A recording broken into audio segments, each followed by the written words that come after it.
ನಮಾಮಿ ಶಂಕರ ಸದಾಶಿವ ಸಮಾರಂಭಂ ಶಂಕರಾಚಾರ್ಯ ಮಧ್ಯಮಾಂ ಅಸ್ಮದಾಚಾರ್ಯ ಪರ್ಯಂತಂ ವಂದೇ ಗುರು ಪರಂಪರಾ. ಶ್ರುತಿ ಸ್ಮೃತಿ ಪುರಾಣಾನಾಂ ಆಲಯಂ ಕರುಣಾಲಯಂ ನಮಾಮಿ ಭಗವತ್ಪಾದಂ ಶಂಕರಂ ಲೋಕಶಂಕರಂ. ನಾಡಿನ ಸಮಸ್ತ ವೀಕ್ಷಕ ಬಂಧುಗಳ ಪಾದಾರವಿಂದಗಳಿಗೆ ನನ್ನ ಶಿರಸಾಷ್ಟಾಂಗ ನಮಸ್ಕಾರಗಳು. ಎಲ್ಲರಿಗೂ ಶುಭೋದಯ. ಮಾತೃದೇವೋ ಭವ. ಬನ್ನಿ ಇವತ್ತಿನ ಪಂಚಾಂಗ ಫಲ ನೋಡೋಣ. 18ನೇ ತಾರೀಕು ಮೇ 2024 ಶನಿವಾರ. ಶ್ರೀ ಕ್ರೋಧಿನಾಮ ಸಂವತ್ಸರೆ, ಉತ್ತರಾಯಣೆ, ವಸಂತ ಋತು, ವೈಶಾಖ ಮಾಸೆ, ಶುಕ್ಲ ಪಕ್ಷದ ದಶಮಿ ತಿಥಿ, ಉತ್ತರಾ ಫಾಲ್ಗುಣಿ ನಕ್ಷತ್ರ, ಹರ್ಷಣ ಯೋಗ, ಗರಜಕರಣ. ಇವತ್ತಿನ ಪಂಚಾಂಗ ಫಲ. ದುಷ್ಟ ಮುಹೂರ್ತ, ತೊಂದರೆಯ ಮುಹೂರ್ತ ಅನ್ನತಕ್ಕಂಥದ್ದು ನೋಡೋಣ. ಬೆಳಿಗ್ಗೆ 5:53 ಬೆಳಿಗ್ಗೆ 6:44 ಹಾಗೆಯೇ ಬೆಳಿಗ್ಗೆ 6:44 7:35 11:50 ಮಧ್ಯಾಹ್ನ 12:41 ಇರತಕ್ಕಂಥ ಈ ಒಂದು ಸಮಯಗಳು ಸ್ವಲ್ಪ ತೊಂದರೆಯ ಸಮಸ್ಯೆಗಳೇ. ಸ್ವಲ್ಪ ಜಾಗರೂಕತೆಯಿಂದ ನಿಭಾಯಿಸ್ತಕ್ಕಂಥದ್ದು ಮಾಡಿ ಅಂತ ಹೇಳ್ತಾ, ದಶಮಿಯ ದಿನ ಕಾಯ್ತಿದ್ದೀರಿ. ಈ ಕುಜರಾಹು ಸಂಧಿ ಏನು ಪ್ರಭಾವ ಬೀರುತ್ತೋ, ಏನು ಆಪತ್ತು ತರುತ್ತೋ, ಏನು ವಿಪತ್ತು ತರುತ್ತೋ, ಏನು ತೊಂದರೆ ತರುತ್ತೋ ಅನ್ನೋ ಒಂದು ಗಾಬರಿಗಳು ನನಗೂ ಇದೆ. ನಡೀತಿರತಕ್ಕಂಥದ್ದು ನೋಡ್ತಿದ್ದೇವೆ. ತುಂಬಾ ಬಲವಾಗಿರೋರ್ನೇ ಬಡಿಯುತ್ತೆ, ತುಂಬಾ ಸಾಮಾನ್ಯರನ್ನು ಪ್ರಕೃತಿಯ ಒಂದು ವಿಸ್ಫೋಟ ನೋಡಿ. ಆ ಒಂದು ಮಳೆಯ ಆರ್ಭಟ, ರಣ ಆರ್ಭಟ ಬೀಳೋವಾಗ ಅದು ಒಂದು ಮಳೆ ಒಂದು ಹದವಾಗಿ ಬಂದ್ರೆ ಓಕೆ. ಗಾಡಿ ಓಡಿಸೋದು ಅಷ್ಟೇ, ಒಂದು ಹದವಾಗಿ ಓಡಿಸಿದ್ರೆ ಓಕೆ. ವಿಪರೀತ ಬಲವಾಗಿ ಓಡಿಸ್ತೇನೆ, ಮಾಡ್ತೇನೆ, ನೋಡ್ತೇನೆ ಅನ್ನತಕ್ಕಂಥದ್ದಾದ್ರೆ ತನ್ನ ಪ್ರಭಾವ ಸೂಚಿಸುತ್ತೆ. ಅದರಲ್ಲೂ ಕರ್ಕಾಟಕ ರಾಶಿಗೆ ಕುಜರಾಹು ಸಂಧಿ ನಿಮಗೆ ಬಹುದೊಡ್ಡ ಯೋಗಕಾರಕ ಕುಜ. ಅವನಿಗೆ ರಾಹು ಸೇರಿ ಭಾಗ್ಯದಲ್ಲಿದ್ದು ಅವನು ವ್ಯಯವನ್ನ ನೋಡ್ತಿದ್ದಾನೆ, ನಿಮ್ 3ನೇ ಮನೆ ನೋಡ್ತಿದ್ದಾನೆ, ನಿಮ್ 4ನೇ ಮನೆ ನೋಡ್ತಿದ್ದಾನೆ. ರಾಹು ಎಳ್ಕೊಂಡು ನಿಮ್ಮ ಲಾಭಸ್ಥಾನ ನೋಡ್ತಿದ್ದಾನೆ, ನಿಮ್ಮ ಒಂದು ವಿಕ್ರಮ ಸ್ಥಾನ ನೋಡ್ತಿದ್ದಾನೆ, ನಿಮ್ಮ ಷಷ್ಠಭಾವವನ್ನು ಕೂಡ ನೋಡ್ತಿರ್ತಕ್ಕಂಥದ್ದು. ಶತ್ರುಗಳು ಹೆಚ್ಚಾಗಬಹುದು, ಸ್ವಲ್ಪ ಜಾಗರೂಕತೆ. ಭೂಮಿಗೆ ಸಂಬಂಧಪಟ್ಟಂಥದ್ದು, ಒಡ ಹುಟ್ಟಿದವರಲ್ಲಿ ಒಂದು ಸ್ವಲ್ಪ ತಗಾದೆ ಕಿರಿಕಿರಿಗಳು ಹೆಚ್ಚಾಗ್ತಕ್ಕಂಥದ್ದಾಗಬಹುದು. ಎಚ್ಚರಿಕೆ. ಮುಖ್ಯವಾಗಿ ಭಾಗ್ಯಸ್ಥಾನ ಅನ್ನೋದು ತಂದೆ. ಒಂದು ಮನೆಗೆ ತಂದೆ ಚೆನ್ನಾಗಿದ್ದರೆ, ಬಲವಾಗಿದ್ದರೆ, ಸರಿಯಾದ ತಂದೆ, ಬುದ್ಧಿವಂತ ತಂದೆ, ಜ್ಞಾನದ ತಂದೆ, ಬೆಳಕು ಕೊಡುವ ತಂದೆ, ಆಸರೆ ಕೊಡುವ ತಂದೆ, ನೆರಳು ಕೊಡುವ ಆಕಾಶದೆತ್ತರದ ತಂದೆ, ಅವನು ಸ್ವಲ್ಪ ಶಕ್ತಿಯಾಗಿದ್ದು ಬಿಟ್ರೆ ನಮಗೆಲ್ಲ ನೆಮ್ಮದಿಯೇ. ನಮ್ಗೇನೇ ಕಷ್ಟ ಇದ್ರು ಬರದ ಹಾಗೆ ನೋಡಿಕೊಳ್ಳೋದು ಅಮ್ಮನೇ. ಅದನ್ನ ಅಮ್ಮ ಯಾರಿಗೆ ತಲುಪಿಸ್ತಾಳೆ? ಅಮ್ಮ ಬಂದು ಮಾಧ್ಯಮ, ನಮಗೆ ಅಪ್ಪನಿಗೆ ತಲುಪಿಸ್ತಾಳೆ. ಅಪ್ಪ ಆಕಾಶ, ಹೇಳ್ಕೊಳಕ್ಕಾಗಲ್ಲ. ಮೊನ್ನೆ ಕೂಡ ಒಂದು ಜಾತಕ, ಅಪ್ಪ ಮಗಳು ಮಾತಾಡೋದೇ ಇಲ್ಲ ಅಂತ. ಸುಮ್ಮನಿರಿ. 2 ದೇಹ 1 ಆತ್ಮ. ಅಪ್ಪನನ್ನ ಗೆರೆ ದಾಟಲ್ಲ ಮಗು. ಹಾಗೆ ಮಗಳು ಅಂದ್ರೆ ಪ್ರಾಣ ಹೃದಯದಲ್ಲಿ ಇಟ್ಕೊಂಡಿದ್ದಾರೆ. ಅದಕ್ಕೆ ಅವರು ಮಗಳು ಇನ್ನೊಂದಷ್ಟು ಅಂತ ಬಲವಂತವಾಗಿ ಈ ತರದೆಲ್ಲ ಮಾಡಿಸಿದ. ಅದೆಲ್ಲ ಏನೂ ಆಗಲ್ಲ, ಸುಮ್ಮನಿರಿ. ಯಾಕೆ ಆ ರೀತಿ ತಪ್ಪಾಗಿ ಯೋಚನೆ ಮಾಡ್ತೀರಿ ಅಂತಕ್ಕಂಥದ್ದು. ಸೊ ಅಂಥದ್ದೇ ಭಾವ. ಒಂದು ತಂದೆ ಹಾಗೆ ತನ್ನ ಪ್ರೀತಿ ತೋರಿಸ್ಕೊಳಲ್ಲ, ತನ್ನ ವೀಕ್ನೆಸ್ಸು ತೋರಿಸ್ಕೊಳಲ್ಲ. ನೀವು ಯಾವತ್ತಾದ್ರೂ ಅಪ್ಪನನ್ನು ನೋಡಿದ್ದೀರಾ? ಯಾರಾದ್ರೂ ಕೂಲಿ ಕೆಲಸ ಮಾಡಿರೋ ತಂದೆನ ನೋಡಿ. ಅವ್ನ ಮನೆಗೆ ಬಂದು ಮಕ್ಕಳು ಮುಂದ್ಗಡೆ ತನ್ನ ನೋವು ಹೇಳ್ಕೊಡಲ್ಲ, ತನ್ನ ಬಾಧೆ ಹೇಳ್ಕೊಳಲ್ಲ. ಎಲ್ಲೂ ಒಂದು ಅವಮಾನ ಆಗಿರುತ್ತೆ, ಹೇಳ್ಕೊಳಲ್ಲ. ಎಲ್ಲೂ ಒಂದು ಸಾಲದ ಕಾಟ ಹೇಳ್ಕೊಂಡಿರೋಲ್ಲ. ಅಪ್ಪ ಅಂದ್ರೆ ಆಕಾಶವೇ ಮಕ್ಕಳೇ. ಒಳ್ಳೆ ಅಪ್ಪ ಸಿಗೋದು ಅದೊಂದು ಸೌಭಾಗ್ಯ, ಎಲ್ರಿಗೂ ಸಿಗೋದಿಲ್ಲ. ಶಕ್ತಿಯುತ ಅಪ್ಪ, ಬಲಾಢ್ಯ ಅಪ್ಪ, ಧಾರ್ಮಿಕ ಅಪ್ಪ, ನೈತಿಕ ಅಪ್ಪ, ನ್ಯಾಯದ ಅಪ್ಪ. ಹೌದು, ಅಲ್ಲೊಂದು ಲೆಕ್ಕಾಚಾರಗಳು ಭಗವಂತ ಕಳಿಸ್ಬಿಟ್ಟಿರ್ತಾನೆ. ಒಳ್ಳೆ ಅಪ್ಪ ಸಿಗಬೇಕು ಅಂದ್ರೂ ಕೂಡ ಯಾವುದೋ ಒಂದು ಸೇವೆ ಮಾಡಿರ್ಬೇಕು ಆ ಹಿರಿಯರಿಗೆ. ರಾಮಚಂದ್ರ ಪ್ರಭುವಿನ ಹಾಗೆ ದಶರಥರ ಸೇವೆ ಮಾಡಿದಾಗ ಅಷ್ಟೊಳ್ಳೆ ಅಪ್ಪ, ಮಗನ ಮೇಲೆ ಅಷ್ಟು ಪ್ರಾಣ. ಆ ವಿಶ್ವಾಮಿತ್ರರು ಕರ್ಕೊಂಡು ಹೋಗ್ತೀನಿ ಅಂತ ಹೇಳಿದ್ರೆ ತಡಬಡಾಯಿಸ್ಬಿಡ್ತಾರೆ. ಈಗ ತಾನೇ ಅನ್ನತಕ್ಕಂಥದ್ದು. ವಸಿಷ್ಠರು ಅದನ್ನ ತಡಿತಾರೆ, ಅವ್ರಿಗೆ ಗೊತ್ತು. ಯಾರಂದ್ಕೊಂಡಿದ್ದೀಯಾ? ಚಕ್ರವರ್ತಿಗಳೇ, ಮಹಾರಾಜರೇ, ವಿಶ್ವಾಮಿತ್ರರನ್ನ ಏನು ಅಂದ್ಕೊಂಡಿದ್ದೀರಿ? ಗಾಯತ್ರಿ ಮಂತ್ರ ಉಪಾಸಕರು, ಗಾಯತ್ರಿ ಮಂತ್ರವನ್ನ ಲೋಕಕ್ಕೆ ಪರಿಚಯಿಸಿದವರು. ಅವರಿಗೆ ತಿಳಿಯದ ಅಸ್ತ್ರಗಳಿಲ್ಲ, ಶಸ್ತ್ರಗಳಿಲ್ಲ, ಮಹಾವಿದ್ಯೆಗಳನ್ನ ತಿಳಿದಿರ್ತಕ್ಕಂಥವರು, ಸಾಮಾನ್ಯರಲ್ಲ. ಅವರ ನೆರಳಿನಲ್ಲಿ ನಿನಗಿಂತಲೂ ಚೆನ್ನಾಗಿ ಇಟ್ಕೊಂಡು ಪೋಷಿಸ್ತಾರೆ, ರಕ್ಷಿಸ್ತಾರೆ, ಕಾಪಾಡ್ತಾರೆ.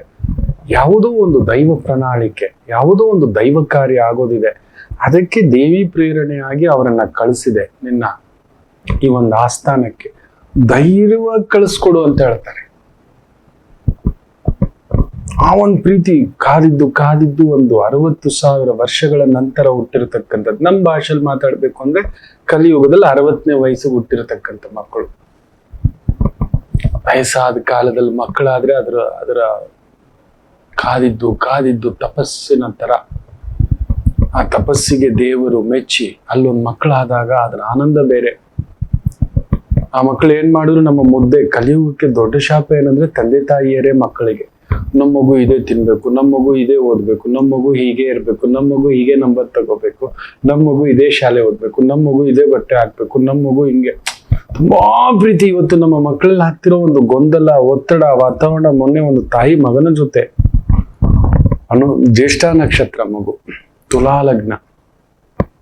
ನಾವು ಸ್ವಲ್ಪ ಕಾನ್ಸಂಟ್ರೇಷನ್ ಮಾಡೋಕ್ ಹೇಳಿ ಗುರುಜಿಗಳು, ಸ್ವಲ್ಪ ಕಾನ್ಸಂಟ್ರೇಷನ್ ಮಾಡೋಕ್ ಹೇಳಿ ಗುರುಗಳು. ಈಗ ತಾನೇ 10th ಬಂದಿದ್ದಾನೆ. ಮೊದಲೇ ತುಲಾ ಲಗ್ನ, 2ನೇ ಮನೆಯಲ್ಲಿ ಚಂದ್ರ, ಮನೋಸ್ಥಾನ, ಬುದ್ಧಿಸ್ಥಾನ, ಜ್ಞಾನಸ್ಥಾನ, ಆಲೋಚನಾ ಸ್ಥಾನ. ಚಂದ್ರ ನೀಚನಾಗಿ ಕೂತು ಬಿಟ್ಟಿದ್ದಾನೆ. ಆ ಮಗು ಮೊದಲೇ ಸಣ್ಣ ಪುಕ್ಲ, ಸಣ್ಣದಕ್ಕೂ ಗಾಬರಿಯಾಗಿ ಹಿಂಗ್ ಕುತ್ಕೊಂಡ್ಬಿಡ್ತಾನೆ. ಅಂಥದ್ರಲ್ಲಿ ತಾಯಿಯು ನೋಡಿ ಚಂದ್ರ ನೀಚ, ಮಾತೃವಿನ ಆಲೋಚನೆ ನೀಚ, ಭಯ, ಕೀಳರಿಮೆಯ ಭಾವ, ಹಿಂಜರಿಕೆಯ ಭಾವ. ಹೇಳಿ ಗುರುಜಿ ಅಂತ ನಾನು ಹೇಳಿದೆ. ಇದನ್ನ ಫೋಕಸ್ ಮಾಡ್ಬಿಟ್ರೆ ಇದಕ್ಕಿಂತ ಜಾಸ್ತಿ ನೀರು ಹಾಕ್ಬೋದಾ? ಇದನ್ನ ತುಂಬಾ ಫೋಕಸ್ ಅಂದ್ಬಿಟ್ರೆ ಬಂಗಾರ ಆಗ್ಬಿಡುತ್ತಾ? ಇಲ್ಲ. ಇದರ ಯೋಗ್ಯತೆಗೆ ಏನ್ ತುಂಬಿಸ್ಬೇಕು, ಎಷ್ಟು ಭಾರ ಕೊಡ್ಬೇಕು, ಎಷ್ಟು ಬೆಲೆ ಕೊಡ್ಬೇಕೋ ಅಷ್ಟೇ ಕೊಡುತ್ತೆ. ಸುಮ್ಮನಿರೋ, ಆತಂಕ ಪಡಬೇಡ ಅಂತ. ಇದನ್ನೇ ಜಾತಕ ಪರಾಮರ್ಶೆಗಳು. ವಿದ್ಯಾಕಾರಕ ಶಾರದಾಕಾರಕ ಬುಧ ಹೇಗಿದ್ದಾನೆ, ಮನೋಕಾರಕ ಚಂದ್ರ ಹೇಗಿದ್ದಾನೆ, ಜ್ಞಾನಕಾರಕ ಹೇಗಿದ್ದಾನೆ, ಕರ್ಮಕಾರಕ ಹೇಗಿದ್ದಾನೆ, ಆತ್ಮಕಾರಕ ಹೇಗಿದ್ದಾನೆ, ಜಾತಕದಲ್ಲಿ ತಂದೆಯ ಒಂದು ಶಕ್ತಿ ಹೇಗಿದೆ, ತಾಯಿಯ ಶಕ್ತಿ ಹೇಗಿದೆ, ನಮ್ಮ ಮೇಲೆ ಪ್ರಭಾವ ಬೀರುವುದೇ ಅದು. ಎದ್ರೆ ಕೂತರೆ ನಿಂತರೆ ನಮ್ಮ ಮೇಲೆ ಪ್ರಭಾವ ಬೀರುವುದೇ ಹಾಗೆ. ನಮ್ಮ ಮೇಲೆ ಪ್ರಭಾವ. ನಮ್ಮಪ್ಪ ಹೀಗೆ, ಮೈ ಫಾದರ್ ಇಸ್ ಸ್ಟ್ರಾಂಗೆಸ್ಟ್. ನಮ್ಮ ಮನೇಲಿ ಮಕ್ಕಳು ಹಾಗೆ ಹೇಳ್ತಿರ್ತಾರೆ. ನಿಮ್ ತರ ಆಗ್ತೀವೋ ಇಲ್ವೋ, ನಾನು ಏನ್ ಹೇಳ್ತೇನೆ ಗೊತ್ತಾ? ನೀವು ನಂಬಲ್ಲ. ಎಂತೆಂಥದ್ದೋ ಎಡವಟ್ಟುಗಳ ನಡುವೆ ನಿಮ್ಮಂತ ಒಳ್ಳೆ ಮಕ್ಕಳಿದ್ದಾರೆ. ಲೋಕಕ್ಕೆ ಬೇಕಿರೋದು ಒಳ್ಳೆಯವರು, ತುಂಬಾ ಜ್ಞಾನವಂತರಲ್ಲ, ತುಂಬಾ ಅಧಿಕಾರವಂತರಲ್ಲ. ಹೌದು, ತುಂಬಾ ಅಧಿಕಾರದ ಮದ ಏರಿಬಿಟ್ರೆ ನೋಡಿ. ಈಗ ಪಕ್ಕದ ಸ್ಟೇಟ್ ಅಲ್ಲಿ ತಮಾಷೆ ನೋಡಿ, ಈ ಖುಜುರಾಹೋ ಸಂಧಿ ಅಂತಿಂತ ಬರಸಿಡಲು ಬಳಿಯತಕ್ಕಂಥದ್ದಲ್ಲ. ತಿಂಗಳಿಗೆ 5,000 ಕೊಟ್ಟು ಬಿಟ್ರೆ ಸಾಕ, ಕೆಲಸ ಹೋಗ್ಬಿಟ್ಟಿದೆ. ತಿಂಗಳಿಗೆ 20-30 ಸಾವಿರ ದುಡಿಯೋನಿಗೆ ಕೆಲಸ ಎಲ್ಲ. ತಿಂಗಳಿಗೆ 5,000 ಕೊಟ್ರೆ ಹೇಗಿರುತ್ತೆ? ಮಕ್ಕಳನ್ನ ಏನ್ ಓದಿಸೋದು, ಮಕ್ಕಳಿಗೆ ಏನ್ ಮಾಡೋದು? ಒಂದು ರಾಜಧಾನಿ ಡಿಕ್ಲೇರ್ ಮಾಡ್ಕೊಳಕ್ ಆಗಿಲ್ಲ. ಮನೆಗೂ ಕರೆಂಟು ಅಂದ್ರು, ಏನಾಯ್ತು? ಪ್ರತಿ ಮನೆಗೂ ಇದನ್ನ ನೆನ್ಪಿಟ್ಕೊಂಡೇ ಕೊಡ್ತಾರೆ ಜನ. 200 ಯೂನಿಟ್ ಫ್ರೀ, 300 ಯೂನಿಟ್ ಫ್ರೀ, ಪ್ರತಿ ಮನೆಗೂ ಇದೆ. ಗೃಹಲಕ್ಷ್ಮಿ ಭಾಗ್ಯ, ಆ ಭಾಗ್ಯ, ಈ ಭಾಗ್ಯ ಅಲ್ಲೂ ಮಾಡಿದ್ರು. ಸರಿ, ವಾಪಸ್ಸು ಕೊಡೋ ಸಮಯ ಬಂದಿದೆ, ಕೊಡಿಸುತ್ತೆ. ಆ ಅಧಿಕಾರದ ಮದ. ಸ್ವಂತ ತಾಯಿ ವಿರುದ್ಧ ಆಗ್ಬಿಟ್ಟಿದ್ದಾಳೆ, ಸ್ವಂತ ತಂಗಿ ವಿರುದ್ಧ ಆಗ್ಬಿಟ್ಟಿದ್ದಾಳೆ. ಅಹರ್ನಿಶಿ ಆಹೋ ರಾತ್ರಿ 2019ರಲ್ಲಿ ನನ್ನ ಮಗ, ನನ್ನ ಅಣ್ಣ ಗೆಲ್ಲಲಿ ಅಂತ ಎಲ್ಲರೂ ಪಡೆ ಕಟ್ಕೊಂಡು, ಒಬ್ಬ ಮಿನಿಸ್ಟರ್, ಒಬ್ಬ MLA ಆಗಿರೋನ್ಗೆ 2 ವರ್ಷ ಆದ್ರೂ ಕೂಡ ದೊರಕಿಲ್ಲ ಈ ಮನುಷ್ಯ. ಅಂದ್ರೆ ಯೋಚನೆ ಮಾಡಿ ನೋಡಿ. ಸಿಗ್ತಿಲ್ಲ, ಮಾತುಕತೆಗೆ ಸಿಗ್ತಿಲ್ಲ. ನಿಮ್ ಕ್ಷೇತ್ರದಲ್ಲಿ ಏನಾಗ್ತಿದೆ, ಜನಗಳಿಗೆ ಏನ್ ಬೇಕು, ನಾನು ಏನ್ ಮಾಡ್ಬೇಕು, ನಡೀರಿ, ನೋಡೋಣ, ಕೇಳೋಣ. ಇದೇ ಆಗಿದ್ದು ಪಂಜಾಬ್ ಅಲ್ಲಿ ಕೂಡ. ತಮಾಷೆ ಅಂದ್ರೆ, ಚಾಯ್ ಪೆ ಮಿಲೆಂಗೆ ಕ್ಯಾಪ್ಟನ್, ಖಾನೆ ಪೆ ಮಿಲೆಂಗೆ ಕ್ಯಾಪ್ಟನ್, ಮೀಟಿಂಗ್ ಪೆ ಮಿಲೆಂಗೆ ಕ್ಯಾಪ್ಟನ್ ಅಂತ ಹೇಳ್ಬಿಟ್ಟು ಸ್ಲೋಗನ್ ತಗೊಂಡ್ ಬಂದು ಗೆದ್ಬಿಟ್ರು ಕ್ಯಾಪ್ಟನ್. ತಮಾಷೆ ಗೊತ್ತರ, ಗೆದ್ದಿದ ತಕ್ಷಣ ಆ ಮನುಷ್ಯ ಎಲ್ಲೋ ಒಂದು ರೆಸಾರ್ಟ್ ಮಾಡ್ಕೊಂಡು ಹೋಗಿ ಕುತ್ಕೊಬಿಟ್ಟಿದ್ದ. ಚಾಯ್ ಪೆ ಬಿ ನೈ, ಯಾರಿಗೂ ಸಿಗ್ತಿಲ್ಲ. ಆ ಸ್ಲೋಗನ್ ತಂದಂತವನನ್ನೇ ಕರ್ಕೊಬನ್ನಿ, ಎಳ್ಕೊಬನ್ನಿ, 10 ಲಕ್ಷ ಕೊಡ್ತೀವಿ ಅಂತ. ಯಾರು CM ಜೊತೆ ಭೇಟಿ ಮಾಡಿಸಿದ್ರೆ 1 ಲಕ್ಷ ರೂಪಾಯಿ ಕೊಡ್ತೀವಿ ಅಂತ ಅಲ್ಲೊಂದು ಜನಾಂದೋಲನವೇ ನಡೆದೋಯ್ತು. ಅದಕ್ಕೆ ಆ ಕ್ಯಾಪ್ಟನ್ ಸೋತೋದ್ರು. ವಿಪರೀತ ಅಧಿಕಾರ, ಈ ಒಂದು ಪ್ರಚೋದನೆ, ಬಲ ಬಂದಾಗ ಮನುಷ್ಯ ಕೆಟ್ಟೋಗ್ತಾನೆ. ವಿಪರೀತ ಜ್ಞಾನ, ತುಂಬಾ ಜ್ಞಾನ ಇರೋರೇ ಎಡವಟ್ಟು, ತುಂಬಾ ಬುದ್ಧಿ ಇರೋರೇ ಎಡವಟ್ಟು. ಏನೇನೋ ಕೇಳ್ತಿರ್ತೀವಲ್ಲ, ಸಿಡಿಗಳು, ಇನ್ನೊಂದು ವಿಡಿಯೋಗಳು, ಬೇರೆ ಬೇರೆ ರೀತಿಯದ್ದು ಮಾತು. ವಿಪರೀತ ಅಧಿಕಾರ ಬಲ ಬಂದಿರತಕ್ಕಂತ ಒಂದು ವ್ಯಾಮೋಹ ಎಲ್ಲೋ ಇರುತ್ತೆಪ್ಪ. ಎಲ್ಲಾ ಮನುಷ್ಯನಲ್ಲೂ ಎಲ್ಲಾ ಗುಣಗಳು ಇರುತ್ತೆ. ಅತಿರೇಕಕ್ಕೆ ಹೋಗದ ಹಾಗೆ ತಡಿಬೇಕಷ್ಟೆ. ಅದನ್ನ ತಿಳ್ಕೋಬೇಕು, ನಮ್ಮನ್ನ ಆಯ್ಕೆ ಏನಕ್ಕೆ ಮಾಡಿದ್ದಾರೆ ಅಂತ. ತಂದೆಯೂ ಹಾಗೆ, ಹೌದು, ಒಳ್ಳೆ ತಂದೆ ಅದು ಬಿಟ್ರೆ ಮಕ್ಕಳಲ್ಲ ಆ ಸದ್ಗುಣ. ಅದಕ್ಕೆ ಮಕ್ಕಳು ಮುಂದ್ಗಡೆ ಕುಡಿಬಾರ್ದು, ಮಕ್ಕಳು ಮುಂದ್ಗಡೆ ತಿನ್ಬಾರ್ದು, ಮಕ್ಕಳು ಮುಂದ್ಗಡೆ ಕೆಟ್ಟ ಭಾಷೆ ಮಾತಾಡಬಾರ್ದು. ಒಂಥರ ವಿಚಿತ್ರ, ನೀವು ನಂಬಲ್ಲ. ಮಕ್ಕಳಿಗೆ ನಾವು ಏನು ಹೇಳ್ಕೊಡೋದು ಬೇಕಿಲ್ಲ. ನಾವು ಹೇಗಿರ್ತೇವೆ, ನಾವು ರಿಸರ್ಚ್ ಅಲ್ಲಿ ಇರ್ತೇವೆ. ನೀವು ಒಂದೇ ನೋಡಿ, ಶಂಕರ್ ಬಿದ್ರಿ ಅವರು ನಮ್ಮ ರಾಜ್ಯದ ಬಹುದೊಡ್ಡ ಉನ್ನತ ಅಧಿಕಾರಿಯಾಗಿದ್ದವರು, ಪೊಲೀಸ್ ಅಧಿಕಾರಿ. ನೋಡಿ, ಮನೆಯ ವಾತಾವರಣ, ಅವರ ನಿಜಾಯಿತಿ, ಅವರ ನಿಯತ್ತು, ಅವ್ರ ಪಡೆ, ಅವರ ಒಂದು ಪ್ರಾಮಾಣಿಕತೆ, ಆ ಖಡಕ್ ದಕ್ಷ ಅಧಿಕಾರ, ಆ ಒಂದು ಗತ್ತು, ಮಕ್ಕಳಲ್ಲಿ ಅದೊಂದು ಪ್ರಚೋದನೆ. ಇವತ್ತು ಅವ್ರ ಮನೆಯಲ್ಲಿ 4 ಉನ್ನತ UPSC ಅಧಿಕಾರಿಗಳಿದ್ದಾರೆ. ಇಬ್ರು IAS ಇದ್ದಾರೆ, ಇಬ್ರು IPS ಇದ್ದಾರೆ ನನ್ನ ಲೆಕ್ಕಾಚಾರಕ್ಕೆ. ಯಾಕೆ ಹೇಳಿ? ಅಂತ ಒಂದು ವಿದ್ವತ್ತಿನ ತಂದೆ ಮನೆಯಲ್ಲಿದ್ದಾಗ, ಆ ಶಕ್ತಿಯ ತಂದೆ ಅದೊಂದು ಪ್ರಚೋದನೆ ಮಾಡಿಸುತ್ತೆ. ನನ್ನ ಪರಮ ಪೂಜ್ಯ ಗುರುಗಳು ಧಾರಣಾ ಬ್ರಹ್ಮ ಅಂತಾನೆ, ಅವರ ಮಗನೂ ಅಷ್ಟೇ. ನಾನು ಎಷ್ಟೋ ಬಾರಿ ಆ ವಾಗ್ದೇವಿ ಹತ್ರ, ಶಾರದಾ ದೇವಿ ಹತ್ರ ಕುಳಿತುಕೊಂಡು ಅದೆಷ್ಟು ಹತ್ತಿದ್ದೇನೋ, ಅದೆಷ್ಟು ಕಣ್ಣೀರು ಹಾಕಿದರೋ. ಅಮ್ಮ, ನನಗೆ ಮಂತ್ರಗಳು ಬರೋಲ್ಲ, ನನಗೆ ಪೂಜೆಗಳು ಬರೋಲ್ಲ, ನನಗೆ ತಂತ್ರಗಳು ಬರೋಲ್ಲ, ನನಗೆ ಹೋಮಗಳು ಬರೋಲ್ಲ, ನನಗೆ ಹವನಗಳು ಬರೋಲ್ಲ, ನನಗೆ ಮಾತಾಡೋಕೆ ಬರೋಲ್ಲ, ನನಗೇನು ಗೊತ್ತಿಲ್ಲ, ನಾನು ಯಾರಮ್ಮ. ಇಂಥ ಪರಮ ಪೂಜ್ಯ ಗುರುಗಳ ಜೊತೆಯಲ್ಲಿ ಓಡಾಡಿದ್ದೇನೆ, ನೋಡಿದ್ದೇನೆ, ಕುಳಿತಿದ್ದೇನೆ. ಏನು ಅವರ ಧಾರಣಾ ಶಕ್ತಿ, ನೆನಪಿನ ಶಕ್ತಿ ನೀವು ನಂಬಲ್ಲ. ಒಂದೇ ದಿನ 2000 ಶ್ಲೋಕಗಳು ಮಾತಾಡ್ತಾ ಹೋಗ್ತಾರೆ.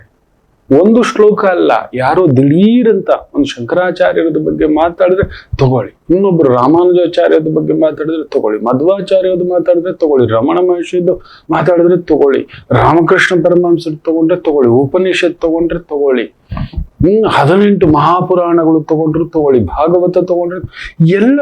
ಅಷ್ಟು ಸಹಸ್ರ ಜನರು ಕುಳಿತು ಆ ಒಂದು ಪ್ರಶ್ನೆ ಆಗ್ತಾಗಿ ಅದರಿಂದ ಒಂದು ಶ್ಲೋಕ ತೆಗಿತಾರೆ, ಹೇಳ್ತಾರೆ. ಇದರಿಂದ ಒಮ್ಮೆ ಹೇಳಿದ ಶ್ಲೋಕಕ್ಕೆ ಇನ್ನೊಂದು ಶ್ಲೋಕದ ಧಾರಣ ಇಲ್ಲ, ಇನ್ನೊಂದರ ಲೆಕ್ಕ. ಬಾ ಬಾ ಬಾ ಬಾ ಬಾ ಹಾಗೇ ಕೂತಿದ್ದುಟ್ಟು, ಏನಮ್ಮ ಮಾಯೆ ಇದು, ಯಾವುದೇ ಮಾಯೆ ಅಂತ. ಅಂತ ಮಾಯೆಯ ಪ್ರಪಂಚದಲ್ಲಿ ನಿಮ್ಮ ಮುಂದುಗಡೆ ನಾನು ಬಂದು ಕುಳಿತು ಈ ತರ ಮಾತನಾಡಲಿಕ್ಕೆ ಅತಿ ದೊಡ್ಡ ಕಾರಣ ನನ್ನ ಜಾತಕದಲ್ಲಿರುವಂತಹ ಪಿತೃಸ್ಥಾನ, ಪಿತೃಕಾರಕ ಸೂರ್ಯ, ಆತ್ಮಕಾರಕ ಸೂರ್ಯ ಪ್ರಭಂಜನವಾಗಿ ಕುಳಿತಿದೆ. ಸತ್ಯವಾನ್ ನನ್ನ ತಂದೆ, ಧರ್ಮವಾನ್ ನನ್ನ ತಂದೆ, ನ್ಯಾಯವಾನ್ ನನ್ನ ತಂದೆ. ತುಂಬಾ ಬುದ್ಧಿವಂತರಲ್ಲ, ತುಂಬಾ ಜ್ಞಾನವಂತರಲ್ಲ, ತುಂಬಾ ಸರಳತೆ, ಸರಳವಾದ ಬದುಕು, ಸರಳವಾದ ಜೀವನ. ಇವತ್ತು ಏನಾದ್ರೂ ಸರಳವಾಗಿ ನಾನಿದ್ದೇನೆ, ಆಗ್ತಿರ್ತೇನೆ, ಅದು ಇದು ಬಿಡೋಲ್ಲ ನನ್ನ ಧರ್ಮಪತ್ನಿ. ಇದು ಹಾಕೊಳ್ಳಿ, ಅದು ಹಾಕೊಳ್ಳಿ, ಹೆಂಗಿರ್ಬೇಕು ನಿಮ್ಗೆ ಗೊತ್ತಿಲ್ಲ, ಹಾಗೆ ಹೀಗೆ ಅಂತ. ಸರಿ ಇರ್ಲಿ, ಯಾಕೆ ಮನಸ್ಸಿಗೆ ಯಾಕೆ ನೋವಾಗ್ಲಿ ಅಂತ ತಂದೆ ಕೂಡ ಹೇಳ್ತಿರ್ತಾರೆ. ಇರ್ಬೇಕೋ ಏನೋ ಅದು ಆನತಕ್ಕಂತ ಒಂದು ಲೆಕ್ಕಾಚಾರ ಇರಲಿ.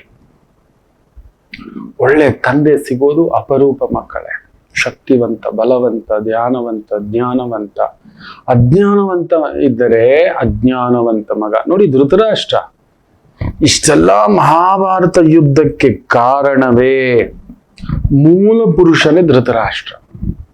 9 ವರ್ಷದ ಮಗುವಿದ್ದಾಗಲೇ ಹೇಳ್ತಾರೆ, ವಿದುರನೇ ಹೇಳ್ತಾನೆ, ಲೇ ಇವ್ರು ಇಡೀ ವಂಶನಾಶಕನಾಗ್ತಾನೆ, ಇವನನ್ನು ತ್ಯಜಿಸ್ಬಿಡು ಅಂತ. ನನ್ನ ಮಗ ಕಣೋ, ನನ್ನ ಮಗ ಕಣೋ, ಇಡೀ ವಂಶವೇ ನಾಶ. ಕಣ್ಮುಂದ್ಗಡೆ ಮಕ್ಕಳು ಕೊಳ್ಳಿ ಇಡುವಂಗಾಯ್ತು, ತರ್ಪಣ ಬಿಡೋ ಹಾಗಾಯ್ತು. ಕಾರಣ ಮೂಲ ವಿರಾಟ್ ಸ್ವರೂಪ ಧೃತರಾಷ್ಟ್ರನೇ. ಕಡೆಗುಳಿದಿದ್ದು ಆ ಪಾಂಡವರು, ಆತನ ತಂದೆ, ಅವರ ತಂದೆ ಪಾಂಡು ಮಹಾರಾಜ ಮಹಾಧರ್ಮಾತ್ಮ. ಆತನಿಗೆ ಅಧಿಕಾರ ಇತ್ತು, ನೆನಪಿಟ್ಕೊಳ್ಳಿ. ಯಾಕಂದ್ರೆ ಆಗಿನ ಕಾಲದಲ್ಲಿ ಲಿಖಿತ ನಿಯಮ ಅಲಿಖಿತ ನಿಯಮ ಎರಡೂ ಇತ್ತು. ಏನ್ ಗೊತ್ತಾ? ಏನಾದ್ರೂ ಅಂಗಾಂಗದಲ್ಲಿ ದೋಷವಿದ್ದರೆ ರಾಜನಾಗಿ ಕುಳಿತುಕೊಳ್ಳೋ ಆಗಿಲ್ಲ. ಅದನ್ನ ಮೀರ್ತಾನೆ ಪಾಂಡು ಮಹಾರಾಜ. ಇಲ್ಲ ಇಲ್ಲ, ನನ್ನ ಅಣ್ಣ ಕುತ್ಕೊಳ್ಳಿ, ನನ್ನ ಅಣ್ಣನ ಕಣ್ತಾನೆ ಕುತ್ಕೊಳ್ಳಲ್ಲ, ಕಾಣಿಸ್ತಿಲ್ಲ, ನಾನು ಕಣ್ಣಾಗಿರ್ತೇನೆ ಅಣ್ಣ, ನಾನು ನಿನಗೆ ರಕ್ಷಕನಾಗಿರ್ತೇನೆ, ಧರ್ಮಬದ್ಧವಾಗಿ ಕಾಪಾಡ್ತೀನಿ, ನೀನ್ ಏನಕ್ಕೂ ಯೋಚನೆ ಮಾಡಬೇಡ ಅಂತ ಹೇಳಿ ಯಾವುದೇ ಯುದ್ಧ ಬಂದರು ಏನೇ ಬಂದ್ರು ಎಲ್ಲದಕ್ಕೂ ರಕ್ಷಕನಾಗಿರ್ತಾನೆ. ನೋಡಿ, ಅದೇ ಧರ್ಮ ಬುದ್ಧಿ ಧರ್ಮರಾಯರಿಗೂ ಕೂಡ. ರಾಜ್ಯವನ್ನೆಲ್ಲ ಗೆದ್ದ ಮೇಲೆ, ನೀವು ನಂಬಲ್ಲ, ಯುದ್ಧ ಗೆದ್ದ ಮೇಲೆ ಧೃತರಾಷ್ಟ್ರ ಪಾದದ ಹತ್ರ ಹೋಗಿ ಬಿಕ್ಕಿ ಬಿಕ್ಕಿ ಹೇಳ್ತಾನೆ, ದೊಡ್ಡಪ್ಪ ನನಗಿದು ಬೇಡ, ನನಗ್ ಗೊತ್ತಾಗ್ಲಿಲ್ಲ ದೊಡ್ಡಪ್ಪ, ನೀವೇ ಇರ್ಬೇಕು ದೊಡ್ಡಪ್ಪ, ಈ ರಾಜ್ಯವನ್ನು ನೀವೇ ಆಳ್ಬೇಕು ಅಂತ. ಎರಡು ಬಾರಿ ಅವನು ಧೃತರಾಷ್ಟ್ರ ಅಂತ ಒಂದು ವಿಷ ವೃಕ್ಷದಲ್ಲೂ ಒಂದ್ ಸ್ವಲ್ಪ ಭಗವಂತ ಇಟ್ಟಿದ್ದ ಧರ್ಮ ಚಿಂತನೆ ನೋಡಿ. ಅವತ್ತು ಹೇಳ್ತಾನೆ, ಬೇಡಪ್ಪ ಸಾಕಾಗ್ಬಿಟ್ಟಿದೆ, ಈ ಒಂದು ಸಂಕೋಲೆಯೇ ನನ್ನನ್ನ ವಿಚಿತ್ರವಾಗಿ ಮಹಾಸ್ವಾರ್ಥಿಯನ್ನಾಗಿ ಮಾಡಿಬಿಟ್ಟು ನನ್ನ ಮಕ್ಕಳಿಗೆ, ನನ್ನ ಮನೆಯವ್ರಿಗೆ, ನನ್ನ ಕುಟುಂಬಕ್ಕೆ, ನನ್ಗೆ ಅನ್ನೋದು ಬಂದ್ಬಿಡ್ತು. ಮತ್ತೆ ಈ ಒಂದು ಆ ಸಿಂಹಾಸನ, ಆ ಅಧಿಕಾರ ಅಸಹ್ಯ ಅನ್ಸ್ಬಿಟ್ಟಿದೆ, ನಾನೆಲ್ಲ ಕಳ್ಕೊಬಿಟ್ಟೆ, ನನಗೆ ಖಂಡಿತ ಬೇಡವೇ ಬೇಡ ಅಂತ ತುಂಬಾ ದಿನ ಒಪ್ಪಿಸ್ತಾನೆ ಧರ್ಮರಾಯರು. ಒಪ್ಪುವುದೇ ಇಲ್ಲ ಧೃತರಾಷ್ಟ್ರರು. ನಂಬ್ತೀರಾ? ನೋಡಿ, ಯಾಕೆ ಒಪ್ಪಲಿಲ್ಲ ಗೊತ್ತಾ? ಧರ್ಮರಾಯರಿಗೆ ತಂದೆ ಸ್ಥಾನದಲ್ಲಿ ನಿಂತ್ಕೊಬಿಟ್ಟಿದ್ದ. ಇನ್ನು ನೀವೇ ನನ್ನ ಮಕ್ಕಳಪ್ಪ ಅಂತ. ನೋಡಿ, ಒಳ್ಳೆಯವರ ಸಜ್ಜನರ ಸಹವಾಸ ಸವಿಜೇನು ಸವಿದಂತೆ ಅಂತ ದೊಡ್ಡವರು ಸುಮ್ಮನೆ ಹೇಳೋದಿಲ್ಲ. ತಾನು ಅಧರ್ಮಿ, ತನಗೆ ಹುಟ್ಟಿದಂತ ಮಕ್ಕಳು ಮಹಾ ಅಧರ್ಮಿಗಳಾಗ್ಬಿಟ್ರು. ಅದೇ ಇಲ್ಲಿ ಯಾವಾಗ ಈ ಧರ್ಮಬೋಧನೆಯ ಮಕ್ಕಳು ಹತ್ರಕ್ಕಾಗ್ಬಿಟ್ರೋ, ಆ ಒಂದು ಧರ್ಮದ ಚಿಂತನೆ ಧೃತರಾಷ್ಟ್ರನ್ನು ಕೂಡ ಬದಲಾಯಿಸ್ಬಿಡ್ತು, ತಂದೆಯನ್ನು ಕೂಡ. ನೀವೇ ಕೂತ್ಕೊಂಡು, ನೀವು ನಂಬೋಲ್ಲ, ಧರ್ಮರಾಯರು ನಿತ್ಯ ಏನ್ ಮಾಡ್ತಿದ್ರು ಗೊತ್ತಾ? ಎದ್ದ ತಕ್ಷಣ, ತಾನು ದೊರೆಯಾದ ಮೇಲೆ, ನೀವು ನಂಬಲ್ಲ, ಎದ್ದ ತಕ್ಷಣ ಕಣ್ ಬಿಡ್ತಿರ್ಲಿಲ್ಲ.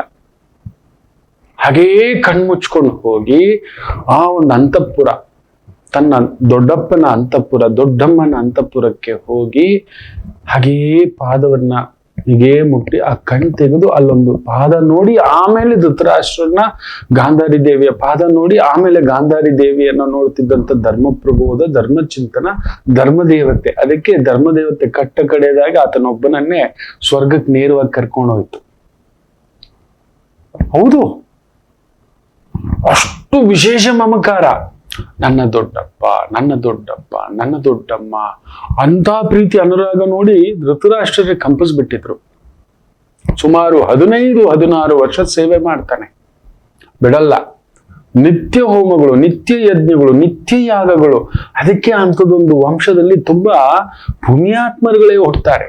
ಅಭಿಮನ್ಯು ಅವರ ವಂಶದಲ್ಲಿ, ಪರೀಕ್ಷಿತ್ತು ಅವರ ವಂಶದಲ್ಲಿ, ಜನಮೇಜಯ ಅವರ ವಂಶದಲ್ಲಿ. ಇಬ್ಬರ ಧರ್ಮಬೋಧನೆ, ಧರ್ಮಚಿಂತನೆ, ಧರ್ಮ ಲೆಕ್ಕಾಚಾರ. ಅದುವೇ ಧರ್ಮಸ್ಥಾನ. ಏನ್ ಹೇಳ್ತೇವೆ? ಆ ಭಾಗ್ಯಸ್ಥಾನವನ್ನ ಧರ್ಮ, ನಿಮ್ ಧರ್ಮ ಹೇಗಿದೆ, ಅವನಲ್ಲಿ ಧರ್ಮ ಬುದ್ಧಿ ಇದೆಯಾ ಅಂತ ನೋಡ್ಬೇಕು ಅಂದ್ರೆ ಭಾಗ್ಯಸ್ಥಾನ ನೋಡ್ತೇವೆ. ಭಾಗ್ಯಸ್ಥಾನಾಧಿಪತಿ ಎಲ್ಲಿದ್ದಾನೆ? ಧರ್ಮದ ಲೆಕ್ಕಾಚಾರದಲ್ಲಿ ನಿಲ್ತಾನ ಕೊಡೋದು, ತನ್ನವ್ರಿಗೊಂದ್ ಲೆಕ್ಕ, ಬೇರೆಯವ್ರಿಗೊಂದ್ ಲೆಕ್ಕ, ಬಾಚಿಟ್ಕೊಳ್ಳೋದೊಂದ್ ಲೆಕ್ಕ, ಅಮ್ಮನಿಗೊಂದ್ ಲೆಕ್ಕ, ಹೆಂಡತಿಗೊಂದ್ ಲೆಕ್ಕ, ಅಳಿಯನ್ಗೊಂದ್ ಲೆಕ್ಕ, ಮಗನಿಗೊಂದ್ ಲೆಕ್ಕ, ಸೊಸೆಗೊಂದ್ ಲೆಕ್ಕ, ಮಗಳಿಗೊಂದು ಲೆಕ್ಕವಿರುವ ಈ ಕಲಿಯುಗದಲ್ಲಿ ಜಾತಕ ನೋಡ್ಬೇಕಾದ್ರೆ ನಿಮ್ಮಲ್ಲಿ ಧರ್ಮಚಿಂತನೆ ಇದೆಯಾ ಅನ್ನತಕ್ಕಂಥದ್ದು ನೋಡಬೇಕು ಅಂದ್ರೆ ಆ ಭಾಗ್ಯಸ್ಥಾನವೇ. ಅಂತ ಒಂದು ಕರ್ಕಾಟಕ ರಾಶಿ, ಕರ್ಕಾಟಕ ಲಗ್ನಕ್ಕೆ ಭಾಗ್ಯಸ್ಥಾನದಲ್ಲಿ ಕುಳಿತಿರುವ ಈ ಕುಜರಾವು ಸ್ವಲ್ಪ ಧಾವಂತ ಮಾಡುತ್ತೆ. ಸ್ವಲ್ಪ ಅನಗತ್ಯ ಖರ್ಚು, ಭೂಮಿ ತಗಾದೆಗಳು, ಓಡಾಟಗಳು, ಸ್ವಲ್ಪ ಪರಿಶ್ರಮ ಆಗ್ತಕ್ಕಂಥದ್ದು. ಚೆನ್ನಾಗಿದ್ದಾನೆ ಕುಜ, ಅವನ ಜೊತೆಲಿ ರಾಹು ಸೇರಿರೋದು ಸ್ವಲ್ಪ ಬೆಂಕಿಯೇ. ಅದಕ್ಕೆ ಕರ್ಕಾಟಕ ರಾಶಿ, ಕರ್ಕಾಟಕ ಲಗ್ನವನ್ನ ಭೂಮಿಯನ್ನ ಆಳುವ ಭೂದೇವಿ ಪುತ್ರರು ಅಂತ ನಾನು ಹೇಳ್ತಿರ್ತೇನೆ. ಸರಿಯಾದ ಜೋಡಣೆ, ಸರಿಯಾದ ಗುರು, ಸರಿಯಾದ ದೊರೆ, ಸರಿಯಾದ ತಂದೆ, ಸರಿಯಾದ ಮಿತ್ರ, ಸರಿಯಾದ ಸಂಗಾತಿ, ಸರಿಯಾದ ಮಾರ್ಗದರ್ಶನ ಮಾಡುವ ಮಂತ್ರಿ, 7 ಜನ ಸೇರಿಬಿಟ್ಟು ದರಿದ್ರಿಯನ್ನ ಆಳುವಂತ ರಾಶಿ ನಿಮ್ಮದು. ಕಡಗಲಗ್ನ ಸಾಮಾನ್ಯದಲ್ಲ. ನಮೋ ನಮೋ ಭಗವತೆ ವಾಸುದೇವಾಯ. ಅಂಥದೊಂದು ಶಕ್ತಿ ಆ ಶ್ರೀರಾಮಚಂದ್ರರು ಜನಿಸಿದಂತ ಲಗ್ನ ರಾಶಿ. ಸೀತಮ್ಮ ಸುಮ್ಮನೆ ಅಲ್ಲ ಮಕ್ಕಳೇ, ಕಟಕ ಲಗ್ನದಲ್ಲಿ ಹುಟ್ಟೋದು ಅಂದ್ರೆ ಒಂದು ಪುಣ್ಯ. ತುಂಬಾ ಜನ ಅನ್ಕೋತಾರೆ ಕಟಕ ಲಗ್ನ ಕುಟ್ಕೋ ಲಗ್ನ, ಕಣ್ಣೀರ್ ಲಗ್ನನೇ, ನನ್ ಮನೆ, ನನ್ ಕುಟುಂಬ, ನನ್ ಬಂಧು, ನನ್ ಬಳಗ, ನನ್ ಹೆಂಡತಿ, ನನ್ ಮಗು ಅಂತ ಈ ಒಂದು ಅಲ್ಪತೃಪ್ತ ಭಾವಕ್ಕೆ ಅಟ್ಯಾಚ್ ಆಗಿ ಕುಳಿತಾಗ ಮಹಾ ಕಣ್ಣೀರು. ಲೋಕ ಸಮಸ್ತ ಸುಖಿನೋ ಭವಂತು ಅಂತ ನಿಂತರೆ ಸನ್ಮಂಗಳಾನಿ ಭವಂತು. ಎಲ್ಲರಿಗೂ ನೆರಳು ಕೊಡುವ ಮಹಾ ಅನ್ನಪೂರ್ಣೇಶ್ವರಿಯ ಒಂದು ಕಟಕ ಲಗ್ನ. ಸಾಮಾನ್ಯವಾಗಿ ಒಂದು ಗುರು ಮಾಡಬೇಕು, ದೊರೆ ಮಾಡಬೇಕು ಅಂದ್ರೆ ಕಟಕ ಲಗ್ನವನ್ನ ನೋಡ್ತೇವೆ. ಅದರಲ್ಲೂ ಗೋಧೋಳಿ ಹೊತ್ತಿನಲ್ಲಿ ಕಟಕ ಲಗ್ನ ಬಂದು ದೊರೆಯ ಸಿಂಹಾಸನವೇ ಇರುವ ಸಮಯ ಅದಾಗಿರ್ಬೇಕು ಅಂತಾನು ನೋಡ್ತೇವೆ. ಕಟಕ ಲಗ್ನವಾಗಿದ್ದು ವಾವ್. ಆ ಸಂಜೆ 6-6:30 ಆ ಸಮಯ ತುಂಬಾ ಜನಕ್ಕೆ ಗೊತ್ತಿಲ್ಲ. ಒಬ್ಬ ರಾಜ ಸಿಂಹಾಸನವೇರಲು ಆಗಿನ ಕಾಲದಲ್ಲಿ ಮುಹೂರ್ತ ಇರ್ತಂಥದ್ದು. ಮೊದಲನೇ ಮುಹೂರ್ತ ಅದೇ ಕಟಕ ಲಗ್ನವಾಗಿ, ಅದೇನಾದರೂ ಆ ಸಂಧ್ಯಾ ಕಾಲದ ಮುಹೂರ್ತವಾಗಿದ್ದು ಬಿಟ್ರೆ ಮಹಾಯೋಗ ಅನ್ನತಕ್ಕಂಥದ್ದು.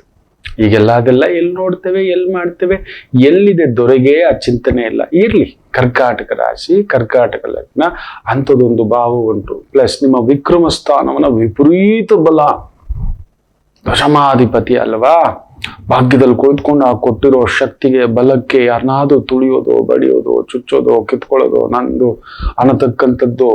ಆಮೇಲೆ ಅನೈತಿಕ ವ್ಯವಹಾರ, ಅನೈತಿಕ ವ್ಯಾಪಾರ, ಅನೈತಿಕ ಮಾತುಕತೆ, ಅನೈತಿಕ ಚಿಂತನೆ, ಅನೈತಿಕ ಸಂಬಂಧಗಳು, ಅನೈತಿಕ ವ್ಯವಹಾರಗಳು ಉಲ್ಪಣಿಸ್ಬಿಡಬಹುದು. ಹೌದು, ವಿಪರೀತ ಬಲ ಇರೋರು ನೋಡಿ, ಅಧಿಕಾರ ಇರೋರು. ಈಗ ಜಗನ್ ಹೇಳಿದೆ, ಪುಣ್ಯಾತ್ಮ ಆ ಒಂದು ಕ್ಯಾಪ್ಟನ್ ಹೇಳಿದೆ, ಈ ತರದ್ದು ಇದೆ. ಒಬ್ಬೊಬ್ರದ್ದು ತೆಗೆದು ಹೇಳ್ತಾ ಇದ್ರೆ ಮಹಾ ಅಧಿಕಾರಗಳು ಬಂದ್ರೆ ತುಂಬಾ ನಿರಂತರ. ನಾನು ಅದಕ್ಕೆ ಹೇಳ್ತಿರ್ತಾನೆ, 5 ವರ್ಷಕ್ಕೊಮ್ಮೆ ಸೋಲ್ಸ್ಬಿಡ್ಬೇಕು. They should learn their mistakes ಅಂತ. ನಮಗ್ ಬರ್ಬೇಕು ಅದೊಂದು ಕಷ್ಟ, ನಮಗೊಂದು ಬರ್ಬೇಕು ಭಾರ, ನಮಗೊಂದು ನೋವು ಬರಬೇಕು ಮಕ್ಕಳೇ. ನಿಜ ಸ್ಥಿತಿ ನಾವು ಅವರು ಎತ್ತ ಹೇಳ್ತಾರೆ. ಆಗ ಅಹಂಕಾರದಲ್ಲಿ ಇದೆಯಲ್ಲ, ಅಧಿಕಾರದ ಮದದಲ್ಲಿ ಇದೆಯಲ್ಲ, ದುಡ್ಡಿನ ಮದದಲ್ಲಿ ಇದೆಯಲ್ಲ, ನಿನ್ನಿಂದಲೇ ನಡೆಯೋದು ಅನ್ನತಕ್ಕಂಥದ್ದಲ್ಲ. ಎಷ್ಟು ಬಾರಿ ಭೇಟಿ ಆಗಿದ್ದೆ, ಇನ್ನೊಂದು. ಈಗ ನಿಮ್ಮ ಬಲ ವಿಪರೀತ, ಜಾಗ್ರತೆ, ಶತ್ರುಧ್ವಂಸ ಆಗುತ್ತೆ. ಎಂಥ ಶತ್ರು ಆದ್ರು. ಆದ್ರೆ ಈಗ ಬಲ ಇದೆ, ನಿಜವೇ. ಹಾಗಂತ ಮುಂದೆ ಇದೇ ರೀತಿ ಇರ್ತದೆ ಅಂತ ಅನ್ಕೋಬೇಡಿ. ಜಾಗರೂಕತೆ, ಸುಖಸ್ಥಾನ, ವಿಪರೀತ ಸುಖ, ವಿಪರೀತ ಅಧಿಕಾರ, ವಿಪರೀತ ಬಲ ಅನ್ನೋ ಒಂದು ಮೋಹಕ್ಕೆ ಬಿದ್ದುಬಿಡ್ತೀರಿ. ಹುಷಾರು. ವಿಪರೀತ ಧನ, ಇದೇ ಬೇಕು, ಹೀಗೆ ಇರಬೇಕು, ಹಿಂಗೆ ಇರಬೇಕು, ಇದೇ ತರ ಇರಬೇಕು ಅನ್ನತಕ್ಕಂಥ ಭಾವಾರ್ಥಕ್ಕೆ ಪ್ರಚೋದನೆಗೆ ಒಳಗಾಗಿ ನಿಮ್ಮಿಂದ ತಪ್ಪುಗಳನ್ನ ಮಾಡಿಸುತ್ತೆ ಪ್ರಕೃತಿ ದೇವಿ. ಹುಷಾರು. ನಮ್ ದುಡ್ಡು ಬಂದಾಗ ಜಾಸ್ತಿ ನೋಡಿ, ಕೆಸಿನೋಗೆ ಹೋಗ್ತಾರೆ, ಕ್ಲಬ್ಗೆ ಹೋಗ್ತಾರೆ. ಅದು ಯಾವುದೋ ಒಂದು UB-ಸಿಟಿನಲ್ಲಿ ದೊಡ್ಡ ಬಾರ್ ಇದೆಯಂತೆ. ಇದೆಲ್ಲ ಹೆಂಗ್ ತಿಳ್ಕೊಂಡ್ರಿ ಅಂತ ಹೇಳ್ಬೇಡಿ, ನನಗೆ ಯಾಕೆ ಅದ್ರ ಚಿಂತೆ. ಇದಾರೆ ಬಂದಿರೋರು ಹೇಳ್ತಿರ್ತಾರೆ, ಲಕ್ಷಾಂತರ ಜಾತಕ ನೋಡ್ತಿರ್ತೀನಲ್ವಾ, ದೊಡ್ಡ ಜಾತಕಗಳು ಇದಾವೆ, ತುಂಬಾ ದೊಡ್ಡ ಕೆಲಸ ಮಾಡು. ಅವ್ರು ಖರ್ಚು ಮಾಡೋದು ಎಲ್ಲಿ ಗೊತ್ತಾ? ಇಂಥ ಜಾಗದಲ್ಲೇ.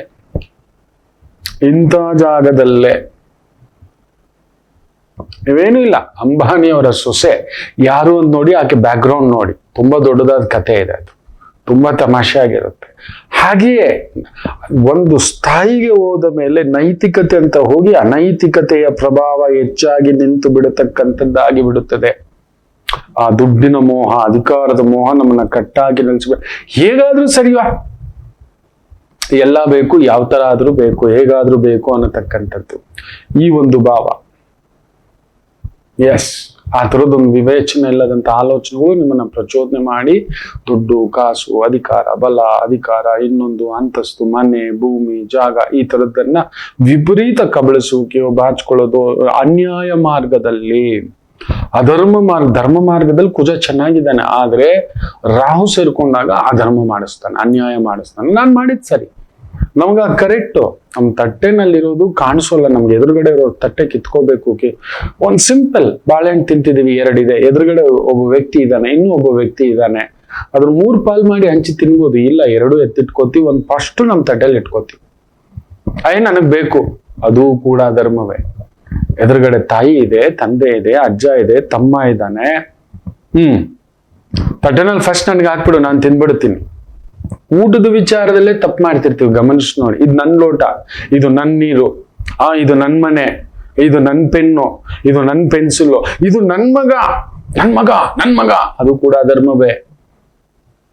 ನಾಳೆ ಆತ ಮದುವೆ ಆದ್ಮೇಲೆ ಇನ್ನೊಬ್ರು ಸೊತ್ತು ನಿಮ್ ಮಗ ಅದ್ ಹೆಂಗ್ರಿ ಆಗ್ತಾನೆ.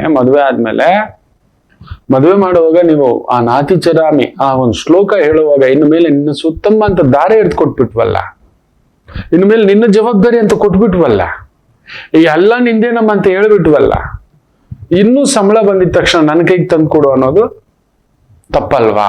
ಆ ಮಗು ಮನ್ಸು ಹೊಡಿಯೋದಲ್ವಾ? ಅವಳೆಷ್ಟು ಸಂಪಾದನೆ ಮಾಡ್ತಾವಳೆ, ಅದೇನ್ ಕೊಡ್ತಾವಳೆ ನೋಡೋ, ಇಡೋದು ಬೆಂಕಿ. ನನ್ನ ಮಗಳು ಮಾತ್ರ ಉತ್ತಮ, ಬಂದಿರೋ ಸೊಸೆ ಮಾತ್ರ ಹೇಳ್ಬಾರ್ದ ಮಾತುಗಳು. ಇಲ್ಲಿ ಕುಳಿತುಕೊಂಡು ಆ ತರದ ವಿಚಿತ್ರವಾದಂತ ನಡ್ಕೊಳ್ತಕ್ಕಂಥ ಭಾವ. ಮಗನನ್ನ ಇನ್ನೂ ಕಟ್ಟ ಹಾಕೊಂಡು ಇಟ್ಕೊಂಡಿರ್ದು, ಮಲ್ಗೋಕ್ ಕಳ್ಸಲ್ಲ, ಮಾತಾಡೋಕ್ ಕಳ್ಸಲ್ಲ, ಅನುಬಂಧಕ್ ಕಳ್ಸೋಲ್ಲ, ಅನುರಾಗಕ್ ಕಳ್ಸೋಲ್ಲ, ಚೈತನ್ಯಕ್ ಕಳ್ಸಲ್ಲ. ಅಧರ್ಮವೇ. ಅಳಿಯೋ ಮಾತ್ರ ನಮ್ಮ ಮನೇಲಿ ಇರ್ಬೇಕು, ಸೊಸೆ ಮಾತ್ರ ಯಾವುದೇ ಕಾರಣಕ್ಕೂ ಅವ್ರ ಅಮ್ಮನ ಮನೆಗೆ ಹೋಗ್ಬಾರ್ದು, ಅವ್ರ ಅಮ್ಮ ಮನೇಲಿ ಮಾತಾಡಬಾರ್ದು. ಅಧರ್ಮವೇ.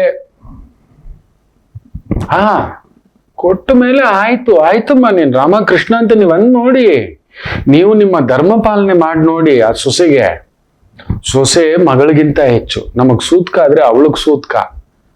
ಹೌದು, ಮಗಳಿಗೆ ಇಲ್ವೇ ಇಲ್ಲ ಸೂತ್ಕ. ತುಂಬಾ ಜನ ಗೊತ್ತೇ ಇಲ್ಲ, ಅದುವೇ ಅಧರ್ಮ.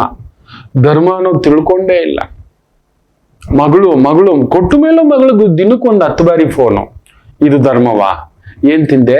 ಆ ಮುದಿಗೂಬೆ ಏನ್ ಮಾಡ್ತೈತಿ? ನೀವು ನಂಬಲ್ಲ. ಆ ಮನೇಲಿ ಮುದುಕಿ ಕಾಟ ಗುರುಗಳೇ, ಸಿಕ್ಕಾಬಟ್ಟೆ. ನಮ್ಮ ಮಗಳನ್ನ ಅಲ್ಲಿ ಕಳ್ಸಲ್ಲ, ಎಲ್ಲಿ ಕಳ್ಸಲ್ಲ. ನಿನ್ಗೆ ಯಾಕೆ ಆ ವಿಚಾರ? ಅವಳನ್ನ ಪ್ರೀತಿ ಕಲ್ಸು. ಧರ್ಮವನ್ನ ಮೀರಿದಾಗ ಈ ರೀತಿಯೇ ಕಾದಿದ್ದು ಒಡೆಯುತ್ತದೆ. ಅದರಿಂದ ಧರ್ಮಸ್ಥಾನದಲ್ಲಿ ತುಂಬಾ ಚೆನ್ನಾಗಿರುವ ಕುಜ, ಆದರೆ ರಾಹು ಸೇರಿದಾಗ ಇಲ್ಲಿ ಏನಾಗುತ್ತೆ ಗೊತ್ತಾ? ತುಂಬಾ ದೊಡ್ಡ ದೊಡ್ಡ ಧರ್ಮವಂತರದು ಅಧರ್ಮಗಳು ಹೊರಗಡೆ ಬರ್ತವೆ. ತುಂಬಾ ಅಯ್ಯೋ, ಇಂಥ ಒಂದು ತಜ್ಞ ನೋಡಪ್ಪ ಇಂಥದ್ ಕೆಲಸ ಮಾಡಿದಾನಂತೆ, ಶಾರ್ಟ್ಕಟ್ ದುಡ್ಡು ಮಾಡಿದಾನಂತೆ, ಶಾರ್ಟ್ಕಟ್ ಅಲ್ಲಿ ಏನೋ ಹೆಸರು ಮಾಡಿದಾರಂತೆ. ನೋಡಿ, ಒಂದು ದೊಡ್ಡ ಗುರುಸ್ಥಾನದ ವ್ಯಕ್ತಿಗೆ ಸಸ್ಪೆನ್ಷನ್, ಕುಲಪತಿ, ಇನ್ನೊಂದು ಹೆಸರು ಅನ್ನತಕ್ಕಂಥದ್ದು. ಅಲ್ಲೆಲ್ಲೋ 5 ಕೋಟಿ ತಗೊಂಡಿದ್ರಂತೆ, ಅದ್ಯಾವ್ದು ಜಾಗದ ವಿಚಾರ ಅಂತೆ. ನೋಡಿ ಈ ರೀತಿ ಕಾದಿದ್ದು ಬಡಿಯುವುದೇ. ಅಯ್ಯೋಯ್ಯೋ, ಬಿಡುವುದೇ ಇಲ್ಲ. ನೆನಪಿಟ್ಟುಕೊಳ್ಳಿ, ಅಂಥದ್ದೊಂದು ಆಗತಕ್ಕಂಥದ್ದು ಒಂದು ಎಳೆದಾಟ, ವಿಸ್ಫೋಟ, ವಿಧ್ವಂಸಕ ಇರತಕ್ಕಂಥ ಒಂದು ಭಾವ ಉಂಟು. ಹುಷಾರ್. ಕರ್ಕಾಟಕ ರಾಶಿ, ಕರ್ಕಾಟಕ ಲಗ್ನ. ದೇವ್ರು ನಮ್ಮ ಪಾಲು ಕೊಟ್ಟಿರೋ ತೃಪ್ತಿ ಇರೋಣ ಮಕ್ಕಳೇ. ಬೇರೆ ಏನೋ ಚಾಚ್ಕೊಳ್ಳೋದು, ಬೇರೆ ಏನೋ ಬಾಚ್ಕೊಳ್ಳೋದು, ಬೇರೆ ಏನೋ ತಗೊಳ್ಳೋದು, ಇನ್ನೆಷ್ಟು ಬೇಕು ನಮಗೆ? ಎಷ್ಟಿದ್ದರೂ ಸಾಲದು. ಇನ್ನೊಂದ್ 4 ಉಂಗುರ ಹಾಕೋಬೇಕು ಅನ್ಸುತ್ತೆ, ಇನ್ನೊಂದ್ 4 ಬ್ರೇಸ್ಲೆಟ್ ಹಾಕೋಬೇಕು ಅನ್ಸುತ್ತೆ, ಇನ್ನೊಂದ್ 4 ಚೈನ್ ಹಾಕೋಬೇಕು ಅನ್ಸುತ್ತೆ. ಇದೇ ನಡೆಯೋದು. ಅನ್ನಿಸ್ತಲೇ ಇರುತ್ತೆ. ನೀವು 100 ಗ್ರಾಮ್ದು ಹಾಕೊಳ್ಳಿ, 200 ಗ್ರಾಮ್ದು ಹಾಕೊಳ್ಳೋದು ಬೇಡವಾ? 200 ಗ್ರಾಮ್ದು ಹಾಕೊಂಡ್ರೆ ಅಟ್ಲೀಸ್ಟ್ ಅರ್ಧ ಕೆಜಿದ್ ಬೇಡವಾ? ಅರ್ಧ ಕೆಜಿ ಇನ್ನೊಂದು ಕೆಜಿದ್ ಹಾಕೊಂಡ್ಬಿಡೋಣ, ಇನ್ನೊಂದು ನೆಕ್ಲೆಸ್ ಹಾಕೋಣ, ಇನ್ನೊಂದು ಡಿಸೈನ್ ಹಾಕೋಣ, ಇನ್ನೊಂದು ಇದು ಹಾಕೋಣ. ಇದು ಎಳಿತಲೇ ಇರುತ್ತೆ ನಮ್ಮ ಮನಸ್ಸು. ಆ ತರದ್ದೊಂದು ಅನ್ಯಾಯದ ಚಿಂತನೆ, ಅಧರ್ಮ. ಆಗ ಏನಾಗುತ್ತೆ ಗೊತ್ತಾ? ವಿಪರೀತ ಆ ತರದ ಆಸೆಗಳಿಗೆ ಹೋದಾಗ ನಾವು ದಾರಿ ತಪ್ತೇವೆ. ಅವತ್ತಿಗೆ ಚೆನ್ನಾಗಿರುತ್ತೆ. ಇದಂಗೆ ಅಂದ್ರೆ, ಇವಾಗ ಗಟ್ಟಿ ಇದ್ರಿ ಎಷ್ಟು ಕುಡಿದ್ರು ಏನೂ ಆಗೋಲ್ಲ. ಒಂದು ಸ್ಟೇಜ್ ಬಂದ್ಮೇಲೆ ಲಿವರ್ ಹೋಯ್ತು, ಕಿಡ್ನಿ ಹೋಯ್ತು, ಪ್ಯಾಂಕ್ರಿಯಾಸ್ ಹೋಯ್ತು, ಏನೇನೋ ಹೋಯ್ತು ಅಂತೆಲ್ಲ ಕೇಳ್ತಿರ್ತೀವಲ್ಲ, ಇದೇ ಹೇಳೋದು. ಎಚ್ಚರಿಕೆ, ಎಚ್ಚರಿಕೆ, ಎಚ್ಚರಿಕೆ. ತೀರದ ಮನೆ, ತೀರದ ಕಾರು, ತೀರದ ಬಂಗಲೆ, ಈ ತರದಕ್ಕೆ ಮಾಡ್ಲಿಕ್ಕೆ ಹೋಗ್ತಕ್ಕಂಥದ್ದುಂಟು. ಕೊಡ್ತಾನೆ. ಅನ್ಯಾಯ ಮಾಡಿ ತಗೋಬೇಡಿ ಮಕ್ಕಳೇ. ಅಧರ್ಮ ಮಾಡಿ ಅವ್ರು ಜೀರ್ಣಿಸ್ಕೋತಾರೆ ಬಿಡಿ. ಅವ್ರು ಜೈಲ್ಗೆ ಹೋಗೋಕ್ಕೂ ರೆಡಿ. ಆಚಿ ಅವರು 3 ಬಿಟ್ಟವ್ರು, ಅವರು ರೋಡಲ್ಲಿ ಉಗಿಸ್ಕೊಳಕ್ಕೂ ಅವ್ರು ರೆಡಿ. ಅವ್ರ ಬದುಕು ನಾವು ಯಾರಾದ್ರೂ ಇವತ್ತಿರತಕ್ಕಂಥ ದೊಡ್ಡ ದೊಡ್ಡ ವ್ಯಕ್ತಿಗಳು, ದೊಡ್ಡ ಪವರು, ದೊಡ್ಡ ಕೆಲಸ, ದೊಡ್ಡ ಸ್ಥಾನ, ದೊಡ್ಡ ರಾಜಕಾರಣಿಗಳು, ಅವ್ರನ್ನ ನಾವು ಫಾಲೋ ಮಾಡಕ್ಕಾಗುತ್ತಾ? ಇನ್ಸ್ಪೈರ್ ಆಗತಕ್ಕಂಥದ್ದು. ಅವತ್ತು ನಾವು ಕೇಳಿದ್ರೆ ಡಾಕ್ಟರ್ ರಾಜೇಂದ್ರ ಪ್ರಸಾದ್, ಸರ್ವಪಲ್ಲಿ ರಾಧಾಕೃಷ್ಣನ್, ಹೌದು, ಕೇಳ್ತಿದ್ರೆ ಮೈಯೆಲ್ಲ ಜುಮ್ ಅನ್ಸುತ್ತೆ. ಅಬ್ದುಲ್ ಕಲಾಂ, ಜುಮ್ ಅನ್ಸುತ್ತೆ ನಮಗೆ ಕೆಲವು ಹೆಸರುಗಳು. ಅವರ ನಡೆಯಲ್ಲಿ ಹೋಗ್ಬೇಕು, ನಾವು ಕಲಿಬೇಕು, ನಾವು ತಿಳ್ಕೋಬೇಕು. ನಾವು ಇಂಥದ್ದೊಂದು ಇನ್ಸ್ಪಿರೇಷನ್. ಮಹಾತ್ಮ ಗಾಂಧೀಜಿ ಇನ್ಸ್ಪಿರೇಷನ್, ಸರ್ದಾರ್ ವಲ್ಲಭಭಾಯ್ ಪಟೇಲ್. ಇವತ್ತು ನಮ್ಮ ದೇಶದ ಈ ಒಂದು ರಜಾಕಾರಗಳಿಂದ, ದಾಳಿಯಿಂದ ಎಲ್ಲ ಬಗ್ಗಿಸಿ ಎಷ್ಟೋ ಸಾವಿರಾರು ಪ್ರಾಂತ್ಯಗಳು, ನಂಬಲ್ಲ ನೀವು, ಒಕ್ಕೂಟವಾಗಿ ತಂದು ನಮ್ಮ ಭರತ ಖಂಡವನ್ನ ಭಾರತ ದೇಶವಾಗಿ ಮಾಡಿದಂತ ಮಹಾಪುಣ್ಯಾತ್ಮ. ಇಲ್ಲ ಅಂದ್ರೆ ಚಿತ್ರಣ ಆಗ್ಬಿಡ್ತಿತ್ತು. ಒಂದೊಂದು ಮನೆಗೂ ನುಗ್ಗಿ ಎತ್ತಾಕೊಂಡು ಹೋಗ್ತಿದ್ರು. ಯಾವುದು ಸುಂದರವಾಗಿದ್ದು, ಯಾವುದು ಬಲವಾಗಿದ್ದು, ಯಾವುದು ಅಂದವಾಗಿದ್ದು ಅವ್ರ ಕಣ್ಣದ್ ಬಿದ್ರೆ ಅದು ಅವ್ರ ಮನೇಲಿ ಇರ್ಬೇಕು. ಅಂಥದೊಂದು ಭೀಭತ್ಸ ರಾಜ ಪರಂಪರೆಗಳಿದ್ವು, ಇದ್ದವು. ಇದೇ ಸತ್ಯ. ಎಲ್ಲ ತೆಗೆದು ಪ್ರಜಾಪ್ರಭುತ್ವ ವ್ಯವಸ್ಥೆ. ನಮಗದೊಂದು ಇನ್ಸ್ಪಿರೇಷನ್ ಜೀವನದಲ್ಲಿ ಒಮ್ಮೆ ಆದ್ರು. ವಲ್ಲಭಭಾಯ್ ಪಟೇಲ್ ತರ ಅನ್ನತಕ್ಕಂಥದ್ದು. ಬಾಲಗಂಗಾ ತಿಲಕ್. ಬಾ ಏನು ಉತ್ಸಾಹ! ಇವತ್ತು ನಾವು ಗಣೇಶೋತ್ಸವ ಮಾಡ್ತಿದ್ದೇವೆ, ದೇವಿ ಉತ್ಸವಗಳು ಮಾಡ್ತಿದ್ದೇವೆ. ಛತ್ರಪತಿ ಶಿವಾಜಿ, ನಮ್ಮ ಕಿತ್ತೂರು ರಾಣಿ ಚೆನ್ನಮ್ಮ ಇದ್ರು, ಅವರೆಲ್ಲ ಇನ್ಸ್ಪಿರೇಷನ್. ಈಗ ನೀವು ಯಾವ ವ್ಯಕ್ತಿಗಳನ್ನ ಇನ್ಸ್ಪಿರೇಷನ್ ಇಟ್ಕೊಂಡಿದ್ರೆ, ಎಷ್ಟು ಜನ ಟ್ಯಾಟುಗಳು ಇಲ್ಲ ಹಾಕಿಸ್ಕೋ, ಅಲ್ಲ ಹಾಕಿಸ್ಕೋ, ಇಲ್ಲ ಹಾಕಿಸ್ಕೋ, ಎಂತ ವ್ಯಕ್ತಿಗಳು ಅನ್ನತಕ್ಕಂಥದ್ದು ನೋಡಿ ಹೇಳ್ಕೊಳ್ಳೋಕೆ ತುಂಬಾ ನೋವಾಗುತ್ತೆ. ಯಾಕೆಂದ್ರೆ ಕುಜನಿಗೆ ರಾಹು ಸೇರಿದಾಗ ಇಂಥ ಪ್ರಚೋದನೆ, ಪ್ರಮೋದಗಳು ನಮ್ಮನ್ನ ಆಕರ್ಷಿತವಾಗಿ ಈ ತರದ್ ಮಾಡಿಸ್ತಕ್ಕಂಥದ್ದು ಮಾಡಿಸುತ್ತೆ. ನಾವು ಎಸ್, ಇದು ಆಗ್ತಿರ್ತಕ್ಕಂಥ ಭಾವ, ಎಚ್ಚರಿಕೆ. ಸೊ ದಯಮಾಡಿ ಈ ತರದ ಪ್ರಭಾವಗಳಿಗೆ ಒಳಗಾಗಿ ಅತಿ ವೇಗ, ಅತಿ ದುಡ್ಡು, ಅತಿ ಅಧಿಕಾರ ನಿಮ್ಮನ್ನ ಖಂಡಿತ ಎಳೆಯುತ್ತೆ. ತರ ಸೆಳೆತ ನಿಧಿ ಸಿಗುತ್ತೆ, ಹುಡುಕೊಂಡು ಬರುತ್ತೆ. ಗೌರ್ಮೆಂಟ್ ಕಾಂಟ್ಯಾಕ್ಟು, ಗೌರ್ಮೆಂಟ್ ಕೆಲಸಗಳು, ಗೌರ್ಮೆಂಟ್ ವ್ಯವಹಾರಗಳು, real estate, property development, export import ವ್ಯವಹಾರಗಳು, ಬೇರೆ ಬೇರೆಯದ್ದಾದಂಥ ವ್ಯವಹಾರಗಳೆಲ್ಲ ಕನೆಕ್ಷನ್ ಆಗ್ತಕ್ಕಂಥದ್ದಾಗುತ್ತೆ. ನೋಡಿ, ಧರ್ಮ ಆಗೋಲ್ಲ, ಅಟ್ಲೀಸ್ಟ್ ನ್ಯಾಯದ ದಾರಿಯಲ್ಲಾದರೂ ನಡೆಯಿರಿ. ನ್ಯಾಯವೇ ದೇವರು, ಸತ್ಯವೇ ದೇವರು, ಸತ್ಯವೇ ನಮ್ಮ ತಾಯಿ ತಂದೆ. ಒಳ್ಳೆದಾಗ್ಲಿ. ಇನ್ನಷ್ಟು ವಿಚಾರ ಮಾತಾಡೋಣ. ಒಂದು ಪುಟ್ಟು ವಿರಾಮ ತಗೊಂಡು ವಾಪಸ್ ಬರೋಣ. ಮಾತೃದೇವೋ ಭವ. ನಮಾಮಿ ಶಂಕರ. ನನ್ನ ಪ್ರೀತಿಯ ಆಧ್ಯಾತ್ಮಿಕ ಬಂಧುಗಳೇ, ಪ್ರತಿಯೊಬ್ಬರ ಜೀವನದಲ್ಲೊಂದು ಕೆಲವೊಂದು ಪ್ರಶ್ನೆಗಳಿರುತ್ತೆ, ಉತ್ತರವಿಲ್ಲದ ಪ್ರಶ್ನೆಗಳಿಲ್ಲ. ಅಂಥದ್ದೊಂದು ಸಮಸ್ಯೆ ಇದೆಯಾ? ಜ್ಯೋತಿಷ್ಯ ಮುಖೇನ ಹಾಗೂ ಆಧ್ಯಾತ್ಮಿಕ ಮುಖೇನ ನಿಮ್ಮ ಪ್ರಶ್ನೆಗಳಿಗೊಂದು ಪುಟ್ಟ ಸಮಾಧಾನ. ಈ ಕೂಡಲೇ ಕೆಳಗಿನ ಸಂಖ್ಯೆಗೆ ಕರೆ ಮಾಡಿ, ಇಲ್ಲವೇ ವಾಟ್ಸಪ್ ಮಾಡಿ, ಹಾಗೂ ನಮ್ಮ ನಮಾಮಿ ಶಂಕರ ಯೂಟ್ಯೂಬ್ ಚಾನೆಲ್ ಮುಖಾಂತರವೂ ಕೂಡ ಸರಳ ಪರಿಹಾರವನ್ನು ತಾವು ವೀಕ್ಷಿಸಿ ಹಾಗೂ ಪಡೆಯಬಹುದು. ನಮಾಮಿ ಶಂಕರ. ನಮಾಮಿ ಶಂಕರ. ಉತ್ತರಾ ಫಾಲ್ಗುಣಿ ನಕ್ಷತ್ರ, ಚಂದ್ರ ಸೂರ್ಯನ ಸಾರದಲ್ಲಿ, ಸೂರ್ಯ ಚಂದ್ರನ ಸಾರದಲ್ಲಿ. ಒಂಥರ ತಾಯಿ ತಂದೆ ಆಗ್ಬಿಟ್ಟಿದ್ದಾಳೆ, ತಂದೆ ತಾಯಿ ಹೃದಯ ಆಗ್ಬಿಟ್ಟಿದ್ದಾನೆ. ಅಂದ್ರೆ ಅರ್ಥ ಇಷ್ಟೇ, ತಾಯಿ ಇವತ್ತು ಕಠೋರವಾಗಿರ್ತಾಳೆ, ತಪ್ಪು ಮಾಡಿದ್ರೆ ತಂದೆ ತರ ಶಿಕ್ಷೆ. ತಂದೆ ಅಮ್ಮನ ಹೃದಯ, ಹೋಗ್ಲಿ ಬಿಡಮ್ಮ ಮಕ್ಕಳು, ಇರ್ಲಿ ಬಿಡಮ್ಮ. ಇದನ್ನೇ ಪರಿವರ್ತನ. ತಾಯಿ ತಂದೆ ಆಗಿದ್ದಾರೆ. ಕೆಲವ್ರಿಗೆ ಹೇಳ್ತಿರ್ತೇವೆ ಜಾತಕ ಪರಿವರ್ತನಾ ಯೋಗ. ಪರಿವರ್ತನಾ ಯೋಗ ಅಂದ್ರೆ ಇದೆ. ಅಮ್ಮ ಅಪ್ಪನಾಗಿ ನಿಂತಿದ್ದಾಳೆ, ಗಟ್ಟಿಯಾಗಿ ತಾಕತ್ತಾಗಿ ಎದುರಾಗಿ, ಇರ್ರಿ ನೋಡ್ಕೋತೀನಿ. ಅಪ್ಪ ಬಂದು ಸ್ವಲ್ಪ ಮೆತ್ತವಾಗಿ ನಿಂತಿದ್ದಾನೆ, ಇರ್ಲಿ ಬಿಡು ಮಕ್ಕಳೇನೋ ಕೇಳ್ತಿದಾರಲ್ವ, ಏನೋ ವ್ಯವಸ್ಥೆ ಮಾಡೋಣ ಅನ್ನುವಂಥ ಭಾವ. ಮೇಷರಾಶಿ, ಬ್ಯೂಟಿಫುಲ್. ನಿಮ್ಮ ಮಾತು, ಆಲೋಚನೆ, ಚಿಂತನೆ, ವಿವೇಚನೆ. ಯಾಕಂದ್ರೆ ಸೂರ್ಯ ಚಂದ್ರನ ಸಾರದಲ್ಲಿದ್ದು ಗುರುವಿನ ಜೊತೆಲಿದ್ದಾಗೆ ಬ್ಯೂಟಿಫುಲ್. ಅಂದುಕೊಂಡಂತ ಕೆಲಸ ಕಾರ್ಯ ವ್ಯವಸ್ಥಿತವಾಗಿ, ಜಡ್ಜು, ಲಾಯರು, ಪೊಲೀಸು, ಈ ತರದ ಡಿಪಾರ್ಟ್ಮೆಂಟು, ಡಾಕ್ಟರ್ಸು, ಮೆಡಿಸಿನ್ಸು, ಮಾರ್ಗದರ್ಶನ ಮಾಡುವಂತ ಉದ್ಯೋಗ, ಕೆಲಸ ಕಾರ್ಯ, ಅದ್ಭುತ ಪ್ರಗತಿ. ವೃಷಭ ರಾಶಿ, ನಿಮಗೂ ಚಂದ್ರನಿಗೂ ಅಷ್ಟಕ್ಕಷ್ಟೇ ಸ್ವಲ್ಪ ಹಿರಿಯರ ಆರೋಗ್ಯ, ಮಕ್ಕಳ ವಿಚಾರದಲ್ಲೆಲ್ಲೋ ಮನಸ್ಸಿಗೆ ಒಂದು ಸಣ್ಣ ಅಸಂತೃಪ್ತಿ. ಗೌರವನ, ದುಡ್ಡ, ಸ್ಟೇಟಸ್, ಯಾವ ಸ್ಟೇಟಸ್ಸು ಇರಲ್ಲ ಮಕ್ಕಳೇ. ಕಟ್ಟ ಕಡೆಯವರೆಗೂ ಇರೋದು ಮರ್ಯಾದೆ, ಗೌರವವೇ. ಅದನ್ನು ಉಳಿಸ್ಕೊಳಕ್ ನೋಡಿ.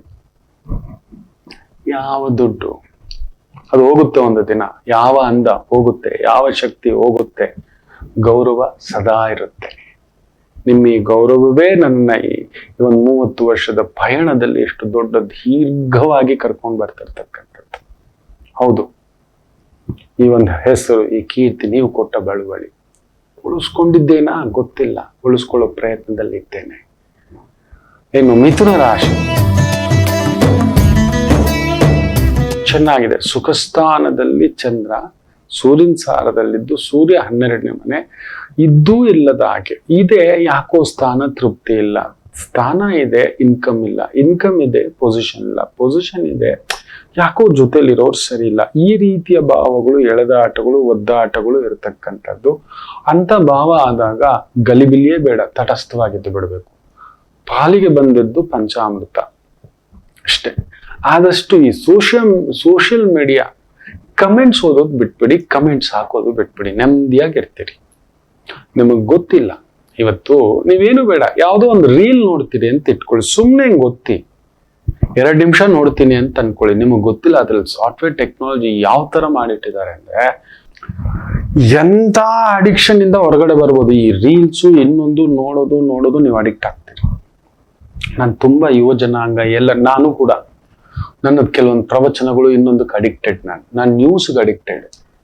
ಎಲ್ಲಿ ಏನಾಗಿದೆ ಇಮಿಡಿಯೇಟ್ ಅದನ್ನ ಡ್ರಾ ಮಾಡ್ಕೋತಿರ್ತಾನೆ.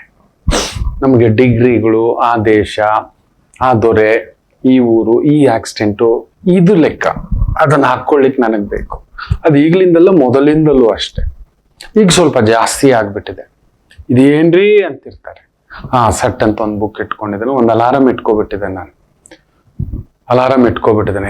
Every 1 hour alarm. ನಾನು ಎಲ್ಲೋ ಗಮನ ಇನ್ನೊಂದ್ ಕಡೆ ಹೋಗಿದ್ದಾನೆ, ಹೌದಲ್ವಾ, ಟಕ್ ಅಂತ ಬದಲಾಯಿಸ್ಕೊಳ್ಳಿಕ್ಕೆ.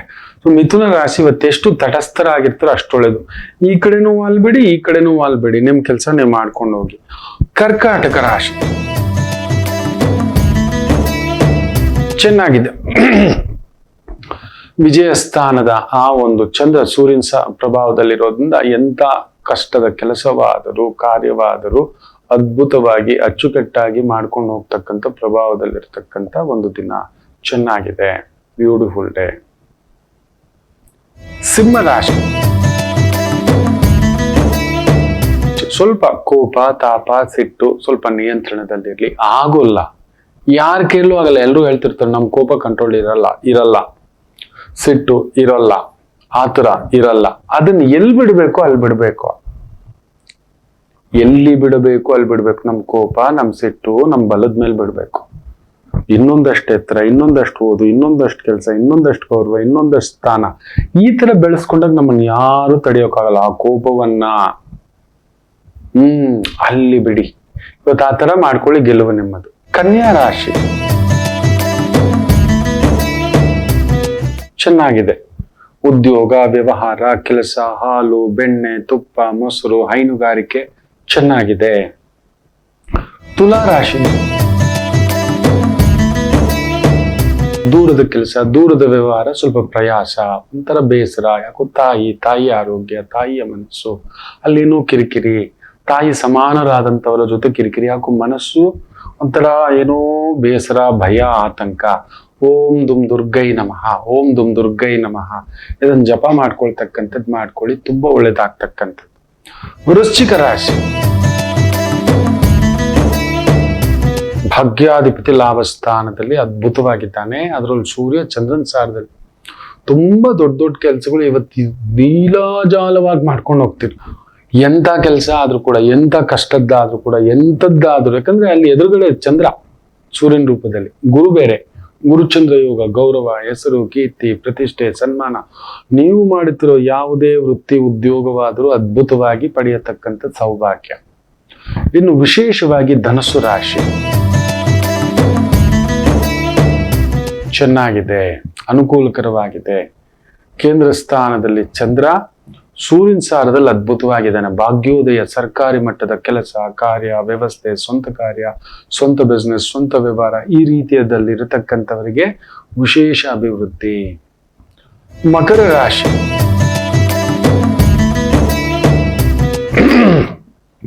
ಸಪ್ತಮಾಧಿಪತಿ ಭಾಗ್ಯಸ್ಥಾನದಲ್ಲಿದ್ದಾನೆ. ಅದ್ಭುತ. ಕೊಡುವುದು, ತಗೊಳ್ಳೋದು, ಸ್ನೇಹಿತರು, ಪಾಲುದಾರಿಕೆ, ಸ್ವಂತ ಕೆಲಸ, ಲೇವಾದೇವಿ ಕೆಲಸ, ಬಡ್ಡಿ, ಹಣಕಾಸು, ಫೈನಾನ್ಸ್ ಇನ್ಸ್ಟಿಟ್ಯೂಷನ್ಸ್, ಅದ್ಭುತವಾದ ಪ್ರಗತಿ.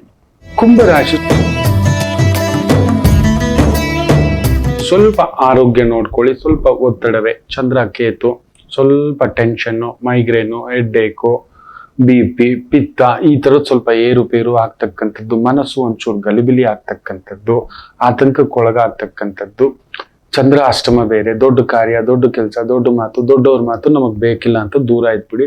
ನಾವು 10 ರೂಪಾಯಿ ಬದುಕ್ತಿದೀವಪ್ಪ, ಸಾಕು. 10 ರೂಪಾಯಿ ಬದುಕೆ ಸಾಕು. ಆನಂದೋ ಬ್ರಹ್ಮ. ಇನ್ನು ವಿಶೇಷವಾಗಿ ಮೀನರಾಶಿ ಪೂರ್ವ ಪುಣ್ಯ ಸ್ಥಾನಾಧಿಪತಿ ಸಪ್ತಮದಲ್ಲಿದ್ದು, ಸಪ್ತಮಾಧಿಪತಿ ಧನಸ್ಥಾನದಲ್ಲಿತ್ತು, ಧನಾಧಿಪತಿ ನಿಮ್ಮ ಲಗ್ನ ಭಾವದಲ್ಲಿತ್ತು. ಬ್ಯೂಟಿಫುಲ್. ಈ ಕಲಾರಂಗ, ಮಾಧ್ಯಮ ರಂಗ, ಮೆಡಿಯ, ಮುದ್ರಣ, ಬರವಣಿಗೆ, ಲೇಖನ, ಬಂಗಾರ, ಅಲಂಕಾರ, ಉಪ್ಪ, ಓರಣ, ಈ ರೀತಿಯ ವೃತ್ತಿ, ಉದ್ಯೋಗ, ವ್ಯವಹಾರ ಅದ್ಭುತವಾದಂಥ ಪ್ರಗತಿ ಕಾಣತಕ್ಕಂಥ ಒಂದು ದಿನ. ಎಲ್ಲರಿಗೂ ಒಳ್ಳೆಯದಾಗಲಿ. ಮಾತೃದೇವೋ ಭವ.